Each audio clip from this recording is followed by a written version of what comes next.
এটা হচ্ছে Kunal Ghosh part 2। By chance যদি সঞ্জয় কখনো ছাড়া পেয়ে যায় তাহলে আমি নিশ্চিত ও দলের প্রধান মুখপাত্র হয়ে যাবে। আমি ভাবি পুলিশ কতটা নির্লজ্জ, পুলিশ কমিশনারের দিকে যে আঙুল তুলে উঠেছে সেটা যে সঙ্গত, সেটা এই পুলিশের অ্যাক্টিভিটিসে বারবার প্রমাণিত হয়। কারণ পুলিশের কোন দায়বদ্ধতা আছে যে একজন ধৃত অপরাধী অভিযুক্ত যাই হন না কেন তিনি একটা কিছু বলতে চান, সেই কথাকে জোর করে তার কণ্ঠ রুদ্ধ করার কারণটা কি এটা মানুষ জানতে চায়। তার কারণ এটা নিশ্চিত, এটা বাংলার মানুষ নিশ্চিত যে এর ভেতরে কোনো না কোনো ষড়যন্ত্র আছে। আরজিকর কাণ্ডে ধৃত সঞ্জয় রায়ের মুখ বন্ধ করতে কি অতি সক্রিয় পুলিশ, এই প্রশ্নটা উঠছে। তার কারণ শিয়ালদা কোর্টে আজকে যখন সঞ্জয় রায়কে পেশ করা হচ্ছে তখন তার মুখ বন্ধ করার চেষ্টার অভিযোগ উঠল পুলিশের বিরুদ্ধে।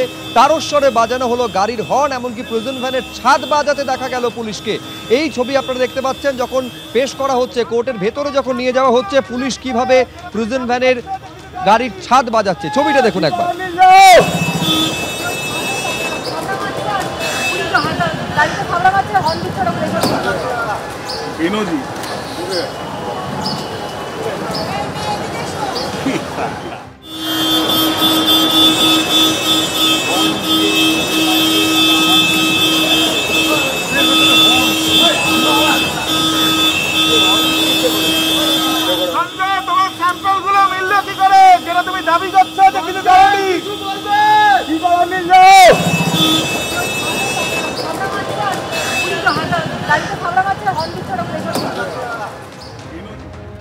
বিচার প্রক্রিয়া যেহেতু চলছে তাই শিয়ালদা আদালতে সঞ্জয় রায়কে প্রেসিডেন্সি সংশোধনাগার থেকে নিয়ে আসা হয়েছিল।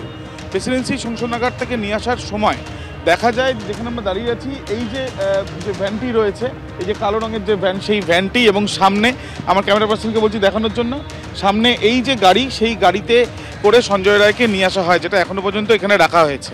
কিন্তু যখন আনা হয় তখন কিন্তু দেখা যাচ্ছে যে কমপক্ষে 5 থেকে 6 জন পুলিশ র্যাব তারা এই জায়গায় দাঁড়িয়ে এই কাজটিকে, অর্থাৎ যেখানে অভিযুক্তকে বসানো হয় সেইখানে কিন্তু সম্পূর্ণভাবে দাঁড়িয়েছিলেন।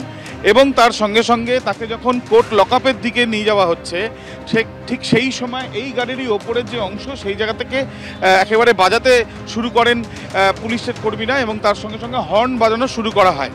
অর্থাৎ আগে যেমন এই কালো কাচের গাড়িতে নিয়ে আসা হয়েছিল সঞ্জয় রায়কে, আজকে সেটা তো করা হয়েছেই, তার সঙ্গে সঙ্গে হর্ন বাজানো এবং গাড়ি চাপড়ানো সেইটাও কিন্তু দেখা গেল পুলিশের তরফ থেকে করা হচ্ছে।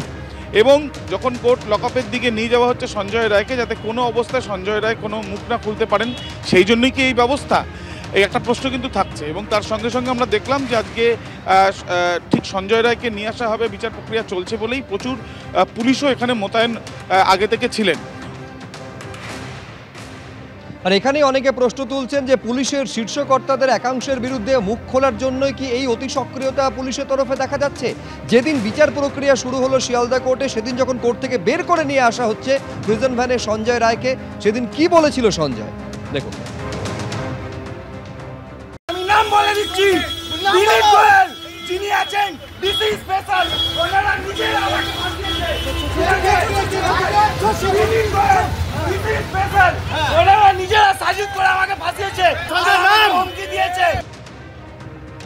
এখানেই শেষ নয়, এর আগেও সঞ্জয় রায় এই অভিযোগ করেছিল যে তাকে ফাঁসানো হয়েছে, তার ডিপার্টমেন্ট তাকে ধমকাচ্ছে, একেবারে রাজ্য সরকারের দিকে পর্যন্ত আঙুল তুলেছিল সঞ্জয় রায়। সেদিন কি বলেছিল এই আরজিকর কাণ্ডে ধৃত একমাত্র অভিযুক্ত দেখুন। আমার কথা শুনিনি, এতদিন চুপচাপ ছিলাম, আমাকে বিনা কারণে ফাঁসানো হয়েছে, আমার নামে সব কিছু দেওয়া হচ্ছে। আমি কিন্তু রেপ আর মার্ডার করিনি, আমি বললাম, আমাকে সেখানেও তো বলতে দেয়নি, তো সরকারি আমাকে ফাঁসাচ্ছে।